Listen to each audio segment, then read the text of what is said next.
আছো তোমরা সবাই? আশা করি তোমরা সবাই ভালো আছো আর আমিও বেশ ভালো আছি। আমি বিউ আর আমার সাধারণ ঘরকন্যা চ্যানেলের আবারও একটা নতুন ব্লগে তোমাদের সকলকে জানাই মিষ্টি ওয়েলকাম। তো চলো তোমাদের সাথে নিয়ে শুরু করে দিই আজকের নতুন ব্লগ। আজকের বারটা হচ্ছে মঙ্গলবার আর এখন ঘড়ির কাটার সময় হচ্ছে ঠিক সকাল 5:30। আর এখন থাকতেই তোমাদের সাথে করে নিয়ে শুরু করে দিলাম আজকের ব্লগ। সাথে থাকো, আশা করি আজকের ব্লগ তোমাদের ভালো লাগবে। যদি ভালো লেগে থাকে তাহলে অবশ্যই একটা লাইক করো, কমেন্ট করো, আমার চ্যানেলটিকে সাবস্ক্রাইব করে আমার পাশে থেকো প্লিজ। তোমাদের একটা সাবস্ক্রাইব আমার আগামী দিনের পথ চলা। তোমরা চাইলে আমার ভিডিওটি তোমার বন্ধু বান্ধব অথবা তোমার ফ্যামিলি মেম্বার্সদের সাথেও শেয়ার করতে পারো। আর তোমরা যদি কেউ আজকে আমার চ্যানেলে নতুন হয়ে থাকো তাহলে আমার চ্যানেলটিকে সাবস্ক্রাইব করে আমার এই ছোট্ট পরিবারের এক নতুন সদস্য হওয়ার অনুরোধ রইল। তো চলো শুরু করে দিই আজকের ব্লগ। সকালে ঘুম থেকে উঠে দেখো এখন চলে এসেছি ছাদে। আর তোমাদের প্রত্যেক দিনই আমি বলি ছাদে যাই, গিয়ে একটু হাঁটাচলা করি, একটু ব্রিদিং এক্সারসাইজ করি, এই সমস্ত করতে করতে তারপর নিচে চলে আসি, এসে কাজে হাত দিই। তো আজকেও তার অন্যথা করিনি। আর আজকে ওই একটু প্রাণায়াম করছিলাম, তো সেগুলোই তোমাদের সাথে শেয়ার করলাম।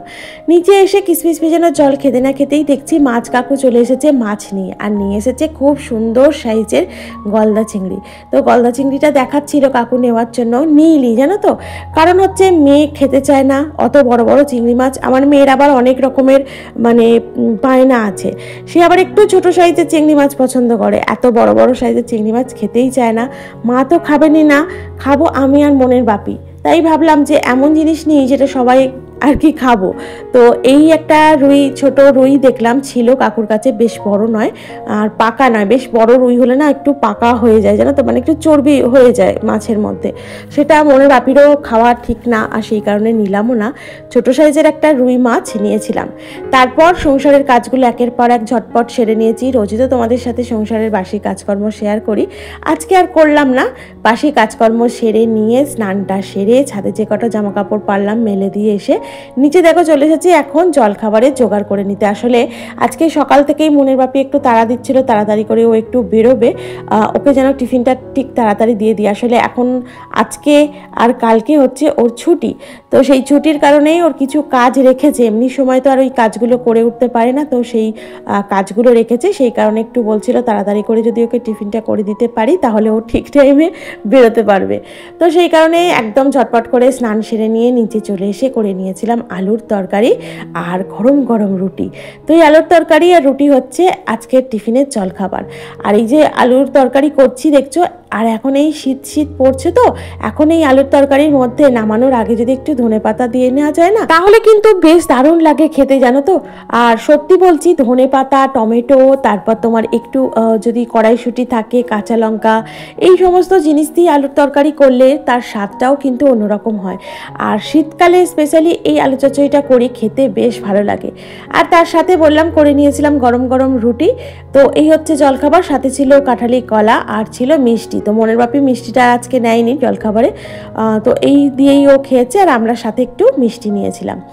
তারপরে দেখো চলে এসেছি দুপুরের রান্নাগুলো ঝটপট সেরে নিতে, কারণ এদিকে যখন তাড়াতাড়ি জলখাবারটা কমপ্লিট হয়ে গেছে, স্নানটা মোটামুটি হয়েই গেছে, তাই আর বসে সময় নষ্ট করে লাভ নেই, চলে এসেছি দুপুরের রান্নাটা করে নিতে। তো এদিকে বসিয়ে দিয়েছিলাম ভাত, আর এদিকে করে নিচ্ছি একটু লাল শাকের চচ্চড়ি। মাছের মাথা দিয়ে যে মাছটা নিলাম দেখলে, সেই মাছের মাথা ছিল আর কি, মানে গোটা মাথাটা ছিল। মাছের মাথাটা ছোট হলেও, আর গতবারে যে মাছ নিয়েছিলাম সেই মাছের মাথাটাও ফ্রিজের মধ্যে যেন তো রাখা ছিল, সেই মাছের মাথাটা হাফ ছিল, তো এই হাফ মাছের মাথা দিয়ে কী বা করবো, সে কারণে রেখে দিয়েছিলাম ফ্রিজে। তো এই মোটামুটি 3 টুকরো আর কি মাছের মাথা ছিল, তাই দিয়ে লাল শাকটা করে নিয়েছিলাম, বেশ ভালো লাগলো। প্রথমে তো ভাবলাম লাল শাক দিয়ে মাছের মাথা দিয়ে কি ভালো লাগবে খেতে, কারণ কোনোদিনও করিনি, আজকেই প্রথম করলাম। এমনি অন্য শাক দিয়ে ট্রাই করেছি, তবে লাল শাক দিয়ে কিন্তু আজকেই প্রথম করলাম মাছের মাথা দিয়ে। দেখলাম যে না ভালো লাগছে, বেশ ভালোই লাগছে, কারণ ইলিশ মাছের মাথা দিয়ে করেছি, এমনি কোনো মাছের মাথা দিয়ে করা হয়নি। তো দেখলাম যে না ভালোই লাগছে, বেশ খারাপ তো লাগছে না। তো এর মধ্যে একটু আদা রসুনের পেস্টও দিয়েছিলাম আজকে। আমি তো এমনি শাক চচ্চড়ি রান্না করলে তেমন একটা কিছু মশলা দিই না, নুন লঙ্কা হলুদ আর ফোড়নে যেটা পড়ে সেটা দিয়েই হয়ে যায়। তো আজকে হালকা করে একটু আদা রসুন বাটা দিয়েছিলাম, কারণ মাছের মাথাটা পড়বে তো সেই কারণে। আর এখন দেখো এদিকে শাক চচ্চড়িটা বসিয়ে দিয়েছি, আর সাইডে কিন্তু ভাতটাও দেখলাম হয়ে গেছে। তো আমি ভাতটা না একটু অন্যরকম ভাবে করি জানো তো, তোমাদের সাথে আগের অনেক ভিডিওতে আমি শেয়ার করেছি। তো ভাতটা চালটা ভালো করে ধুয়ে নিয়ে ভাতটা প্রথমে বসিয়ে দিই, তারপরে গ্যাসটা অন করে দিই। ভাতটা যখন দেখি ভালো করে ফুটে গেছে তখন গ্যাসটা আবার কিছুক্ষণের জন্য অফ করে রেখে দিই, মানে ধরো না ওই 10 মিনিটের মতো অফ করে রাখি। তো এতে কি হয়, আমার প্রায় 80% ভাতটা হয়ে যায়, মানে আমরা যেভাবে ভাত মানে যতটা আর কি ভাতটা নরম নামাবো তার 80% হয়ে যায়। তো হয়ে যাওয়ার পর তখন আর একবার করে যখন দেখি ঢাকাটা খুলে ভাতটা অতটা হয়ে গেছে, তো তখন তারপর যদি প্রয়োজন মনে হয় একটু জল দিই, আর যদি না প্রয়োজন হয় তাহলে আর জল দিই না, আবার একটু গ্যাসটা অন করে দিই। তারপর ভালো করে ফুটে যাওয়ার পর সেই ভাতটা নামিয়ে নিই। বিশ্বাস করো গ্যাসটা এতে অনেকটা কম পড়ে, আর গ্যাসের সাশ্রয় তো হয়ই, প্লাস ভাতটাও কিন্তু ঝরঝরে হয় আর খুব তাড়াতাড়ি ভাতটা হয়ে যায়। আর এদিকে মাছের ঝোল করে নেব। তো মাছটা যেটা নিয়েছি সেটাই আর কি খুব টাটকা মাছ আর খুব ছোট মাছ। এই মাছের না ঝোল খেতে খুব সুন্দর লাগে, আর ঝোল করলে না এই মাছের স্বাদটাও কিন্তু অসাধারণ হয়। শাক চচ্চড়ি তো করলাম দেখলে, আর শাক চচ্চড়িটা কিন্তু খেতে সত্যি সুন্দর হয়েছিল। আমি তো ভাবছিলাম কেমন হবে, যাই হোক দুপুরবেলা লাঞ্চে খাওয়ার পর দেখছি যে না খুব সুন্দরই হয়েছে। আর এদিকে করে নেবো ফুলকপি আলু মাছ দিয়ে ঝোল, ঝোলও বলতে পারো তরকারিও বলতে পারো, যাই বলো এটাই আর কি করে নেবো। তো এই প্রথম ফুলকপি দিয়ে মাছ খাওয়া হচ্ছে, এর আগে কিন্তু খাওয়া হয়নি, এমনি ফুলকপি আনলে তরকারিই করি। তো এখন ফুলকপিটা ভেজে তুলে নিয়েছি আগে, আর এখন কি করছি লাল করে একটু আলুটা ভেজে নেবো। আর এইতে মশলা বলতে পড়বে একটু আদা জিরে বাটা, একটু টমেটো পেস্ট, লঙ্কা হলুদ নুন তো আছেই, সাথে এগুলো কমন মশলা। তো এই দিয়েই আর কি আজকের মাছের ঝোলটা করে নেবো, বেশ অসাধারণ হয় খেতে। তো মাছের ঝোল টোল রান্না করে নেওয়ার পর মোটামুটি আমার এদিকে রান্নার কাজটা শেষ হয়ে যাবে। তারপর গ্যাস চিমনিটা ভালো করে পরিষ্কার করে রান্নাঘরটা বেশ ভালো করে পরিষ্কার করে নিতে হবে। তারপর রান্নার যে আনুষঙ্গিক বাসনপত্রগুলো আছে, যেমন এই কড়াইটা, তারপরে গ্যাসের ঝিকগুলো, তারপরে আরও ছোটোখাটো অনেক রকম বাসনপত্র পড়ে। যদিও আমি রান্না করতে করতে না প্রায় অনেক বাসন মাজা ধোয়া করে রাখি, কারণ রান্নার শেষে না মানে সিঙ্ক বাসন মাজতে সত্যি আমার ইচ্ছা করে না, তার মধ্যে দিয়ে কড়াইটা থাকেই আর কি। আর রান্নাঘরটা যেহেতু আমার ওপেন, তো সেই হেতু রান্নার ঘরটাকে আমি সবসময়ের জন্য একটু গুছিয়ে পরিষ্কার পরিচ্ছন্ন রাখার চেষ্টা করি। আর এটা কিন্তু আমাদের প্রত্যেক গৃহিণী করা উচিত, কারণ রান্নাঘরের মধ্যে কিন্তু মা অন্নপূর্ণা দেবীর বাস। এখানে কিন্তু কোনো সময় আঁশ এঁটো বেশিক্ষণ ফেলে রাখা উচিত না, এখানটা সবসময়ের জন্য পরিষ্কার পরিচ্ছন্ন নিট অ্যান্ড ক্লিন করে রাখা উচিত। আমি তো যতটা পারি ততটা পরিষ্কার পরিচ্ছন্ন রাখার চেষ্টা করি, কতটা পারফেক্টভাবে সমস্তটা সামলে উঠতে পারি জানি না, তবে চেষ্টা করি কিন্তু 100% নিজের দেওয়ার, নিজের সবটুকু দিয়ে সংসারকে ভালো রাখার চেষ্টা করি, সংসারের প্রত্যেকটা সদস্যকে ভালো রাখার চেষ্টা করি। কতটা পারফেক্ট হাউসওয়াইফ হয়ে উঠতে পেরেছি বা হয়ে উঠতে পারবো কিনা সেটাও জানি না। ওই যে বললাম চেষ্টা করি আমার সবটুকু দিয়ে আমার সংসারটাকে ভালো রাখার, আমার সংসারের প্রত্যেকটা সদস্যকে ভালো রাখার, তারা যেন আমার জন্য আর কি কোনো অভিযোগ না করে, সেটাকেও আর কি চেষ্টা করি যাতে না তাদের কোনো অভিযোগ থাকে আমার জন্য। যাই হোক চেষ্টা করি, জানি না কতটা পেরে উঠি। তো দেখো এখন গ্যাস চিমনিটাও ভালো করে পরিষ্কার করে নিচ্ছি, আর এই কাউন্টার টপের ওপরটাও বেশ ভালো করে মুছে নিচ্ছি। কি বলতো, রোজ প্রত্যেক দিন যদি হাতে সময় নিয়ে একটু 10 থেকে 15 মিনিট হাতে যদি সময় নিয়ে এই রান্নাঘরটা বেশ ভালো করে পরিষ্কার পরিচ্ছন্ন আমরা করে নিতে পারি, তাহলে কিন্তু মানে ওই যে একটা ডিপ ক্লিনের ব্যাপার থাকে না, যে মানে অনেকটা সময় ধরে ডিপ ক্লিন করার, সেই ব্যাপারটা কিন্তু থাকবে না। তাহলে কিন্তু সমস্তটা পরিষ্কার পরিচ্ছন্ন নিট অ্যান্ড ক্লিন সবসময়ের জন্য পরিষ্কার পরিচ্ছন্ন থাকবে। আর রান্নাঘরে বললাম না যে আষ্টে গন্ধ বা এঁটো বাসনপত্র অনেকক্ষণ ধরে ফেলে রাখা, এটাও কিন্তু ঠিক না। আর এইদিকে দেখো এই যে কদবেল মাখা হয়েছিল কালকে, মানে গতকাল আর কি, তো তার থেকে কিছুটা ছিল। তো এই যে আমি হাফ করে নিয়েছি, হাফ এই যে মনের বাপির রয়েছে, আর হাফ কিন্তু আমাদের জন্য আলাদা করে নিয়েছি, কারণ মনের বাপিতে মিষ্টি একটু কম থাকে, আর আমাদের এই মিষ্টি কম থাকলে খুব একটা টক টক খেতে ইচ্ছা করে না, তাই আমাদেরটা আবার একটু আলাদা করে মাখিয়ে নিয়েছিলাম।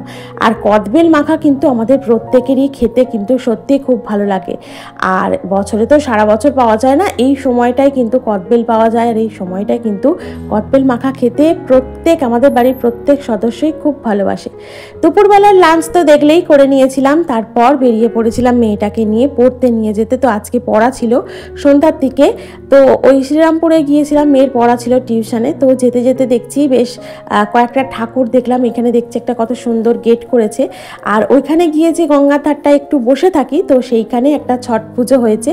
তো এই ছট পুজো হচ্ছে, এই দেখো আমি প্রথম দেখলাম ছট পুজোর আর কি যে মূর্তিটা আমি কিন্তু এই প্রথম দেখলাম, আমি এর আগে কোনোদিনও দেখিনি।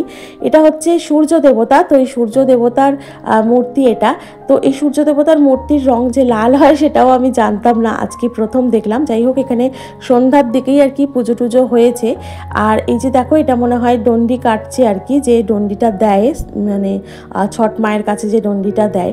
তো এটা হচ্ছে ছট মা হচ্ছে এনার সূর্য দেবতার আর কি ওয়াইফ হিসাবেই ধরা হয় আর কি, আমি যতটা জানি সেটাই তোমাদের সাথে শেয়ার করলাম।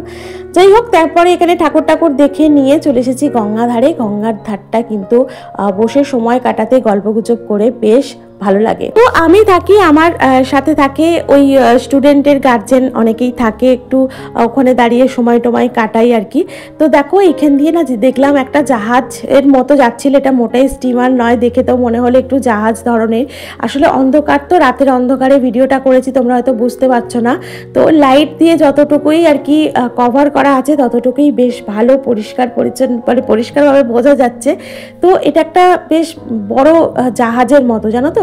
আর খুব ভালো লাগছিল দেখতে, দূর থেকে এত সুন্দর লাগছিল জাহাজটা যাচ্ছিল গঙ্গার ওপর দিয়ে, আর এত সুন্দর আলো দিয়ে সাজিয়েছে, আর ভিতরেও না অনেক রকম আলোর আর কি কারুকার্য হচ্ছিল। তো এত ভালো লাগছিল জলের মধ্যে, গঙ্গার ওপরে অন্ধকারের মধ্যে জাহাজটা যাচ্ছে। তো আমি আর সামলাতে পারলাম না, আমি একটা তোমাদের জন্য ক্লিপ নিয়ে নিলাম।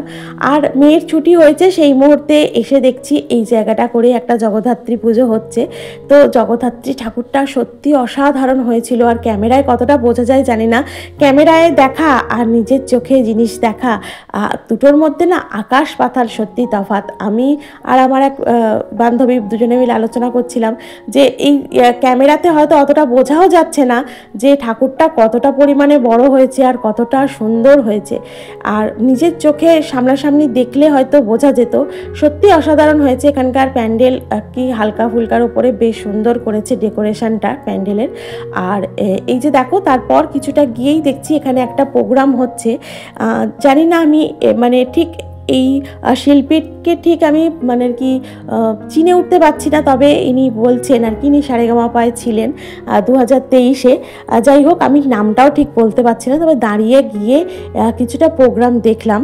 প্রোগ্রাম দেখে তারপর মেয়েটাকে নিয়ে বাড়ি ফিরলাম। তো সত্যি বলছি, অসাধারণ সুন্দর হচ্ছিল প্রোগ্রামটা। যদি আগে এসে এখানে বসতাম, আগে এসে এখানে একটু সময় কাটাতাম, তাহলে কিন্তু বেশ অনেক কটা গান শোনা যেত। যেহেতু অনেকটা পরে করে এসেছি, আমরা গিয়ে গঙ্গাঘাটেই বসেছিলাম। তো তারপর কি মন হলো, একবার ভাবলাম যে যাই, ওইদিকে কিছু প্রোগ্রাম হয়তো হচ্ছে, একটু দেখে আসে গিয়ে। তো দেখতে আসার সময়ও দেখলাম যে এখানে একটা সুন্দর ঠাকুর হয়েছে আর এই একটা প্রোগ্রাম হচ্ছে। তো আগেই এসে যদি এখানে বসে সময় কাটাতাম, তাহলে বললাম না, তাহলে একটু ভালোই হতো, একটু গান টান শোনা যেত। আর আমার কিন্তু গান শুনতে বেশ ভালো লাগে, আর লাইভ এরকম প্রোগ্রাম দেখতে আরও বেশি ভালো লাগে। প্রোগ্রাম এতটাই জমজমাটি ছিল যে প্রচণ্ড পরিমাণে ভিড় ছিল ওখানে দর্শকের আর কি জায়গা দেওয়া যাচ্ছিল না বসার জন্য, এতটা পরিমাণ ভিড় ছিল। তো যেহেতু একটা সেলিব্রিটি এসেছে, সেহেতু ভিড় তো হওয়ারই ছিল। তো সেই কারণে একটু দাঁড়িয়ে দাঁড়িয়ে বসার তো জায়গা পাইনি, একটু দাঁড়িয়ে দাঁড়িয়ে প্রোগ্রাম দেখলাম। আর দেখছোই যে বললাম না, প্রচুর ভিড় ছিল এখানে, মানুষকে বসতে দেওয়ার জায়গা লাস্টের দিকে হয়ে উঠছিল না। যাই হোক, একটা পাশে দাঁড়িয়ে দাঁড়িয়ে একটু প্রোগ্রামটা দেখে নিলাম, দেখে নিয়ে তারপর কিন্তু মেয়েটাকে নিয়ে বাড়ি ফিরলাম। বাড়ি ফিরতে ফিরতে হয়ে যায় আমাদের অনেকটা রাত্রি, তোমাদের বলি যে প্রায় ওই 10টার কাছাকাছি হয়ে যায়। তো প্ল্যাটফর্ম এখন দেখো মোটামুটি ফাঁকাই হয়ে গেছে। তো যাই হোক, কিছু করার নেই, পড়তে নিয়ে গেলে। আর যত ঠান্ডাটা বাড়বে, আসছে এবার ঠান্ডার দিন, যত ঠান্ডা বাড়বে তত কিন্তু রাতের দিকে রাস্তাটা একটু ফাঁকা হয়েই যাবে। তো রাস্তাঘাট দেখো এখন মোটামুটি ফাঁকা হয়েই গেছে। যাই হোক, মেয়েটাকে নিয়ে বাড়ি ফিরছি, বাড়ি ফিরে তারপর করে নেব রাতের ডিনার। তো রাতের জন্য আটা মেখে রেখেই গিয়েছিলাম, শুধু করে নিতে হয়েছে রুটিটা, আর তরকারি তো করাই থাকে। তো রাতের বাড়ি ফিরে হাত পা মুখ ধুয়ে ফ্রেশ হয়ে বসে গিয়েছিলাম খেতে। তো চলো আমরা আজকে রাতের ডিনার করতে থাকি, আর আজকে ভিডিও এখানেই রাখি। তোমাদের যদি ভালো লেগে থাকে অবশ্যই একটা লাইক করো, কমেন্ট করো, আমার চ্যানেলটিকে সাবস্ক্রাইব করে আমার পাশে থেকো প্লিজ। দেখা হচ্ছে তোমাদের সাথে পরবর্তী ব্লগে। ততক্ষণ পর্যন্ত তোমরা অনেক অনেক অনেক ভালো থেকো, অনেক সুস্থ থেকো। টাটা, শুভরাত্রি।